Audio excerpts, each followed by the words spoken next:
just sort of unpackage this piece by piece. What goes up must come down. Bitcoin has lost about a quarter of its value, get this, since Monday. Hemorrhaging an eye-watering $2.2 trillion. We never had a recession with crypto assets, at the level that they're at right now. As of tonight, it's essentially worthless. I've never seen this amount of leverage sucked out of the system in such a short span of time. There are parts of this ecosystem that are not ever coming back. Bitcoin, what is my thoughts on Bitcoin? How do I see it? What is it? What does it mean to me? If you look at it from a business construct, then you can see actually the funding mechanism of Bitcoin, people who were left out of equity of Bitcoin, and the consequences for no oversight. See, the whole thing about Bitcoin was liberation, which meant no oversight. But liberation of who? And it's actually an attempt to change the powers. Now, we know how banking works, and we can see because banking is regulated. So you can see who the people are at each bank. You can see who's the head and CEO of any bank that is currently listed on the public stock exchange that deals with the money system from the feds. We can see that. Bitcoin is the way to alleviate government bureaucracy and federal government oversight. It was like, we're the people, we're gonna do it. But there's a problem. Because Bitcoin by its very nature, every Bitcoin that is ever purchased is funding for the person who owns the company that produces the Bitcoin. The problem is this, the Bitcoin is not attached to an equity stake. That's my biggest issue with Bitcoin. I don't care how many Bitcoins I buy, I won't be able to own any equity. It's almost like a preferred stock. The only difference is preferred stock is debt. It has priority over equity stakes. Bitcoin by its very nature is, I'm paying for a Bitcoin, which is funding for the issuer of the Bitcoin. If the company's name is ABC, well, ABC puts out a Bitcoin. It's pretty cool, comes out with a nice design, and it puts it out. From the first Bitcoin is sold, the guy who owns the actual company sells that Bitcoin is detached from the equity of it. We've seen some of these CEOs who have been running these companies recently in Bitcoin totally wrong. They were never made to make the individuals who funded the company. And that's what Bitcoin is. Bitcoin is a funding mechanism just like a mutual fund, but it's a Bitcoin fund.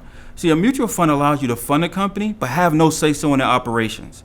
You have no vote in their operations. Think about Bitcoin as a mutual fund, which means it is not associated with owning any equity stake at all. Service stake, not an equity stake.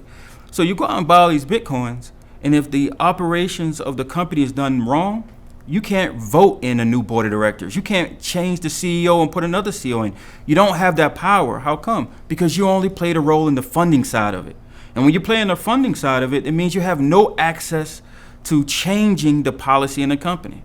That's how I view Bitcoin. I view it as a very dangerous currency. Now let's keep in mind now, Bitcoin is a byproduct of the .com. It's a mixture of a couple things. If you were old enough, and you kind of reveal my age, when Napster was around, Napster was a way to share, peer-to-peer sharing.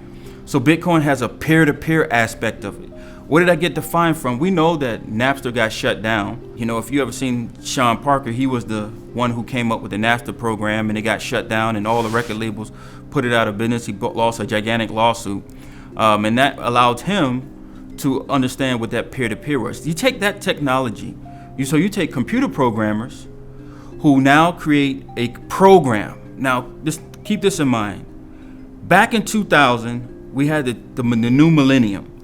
The technology industry, as we know it now, was being pushed by the federal government, just like renewable energy now is being pushed. And nobody adopted the new technology. So they came up with the greatest marketing ploy, which some people view as a scam today, that told everybody if you kept your old VCR, VHS tapes, they wasn't going to work. The clock wasn't, once it hit 2000, it wouldn't work. If you had an older TV and it was either in a black and white or older tube TV, you need to upgrade it. How come? Because it's not going to work at the new millennium. Well, this created the biggest movement of the electronic industry, which was failing because that was the new objective. This was the new stimulus. If you was old enough to remember, the government was throwing dollars at all these companies to make a new industry for employment. And the ploy was televisions, VCRs, clocks, any device prior to the new millennium would not be operational. For everybody who lived through that, we knew it was a lie because people didn't have to. And when it came, there was people who tested that scenario, and there's other people who said, I'm gonna do this new tech adoption because everybody was rejecting it. If your TV worked, you didn't go out and buy a new TV. It comes out now. If you was a person who bought Bitcoin, you were feeling the butt whipping of funding a company. You have no way of stopping the way they spend money to make you whole.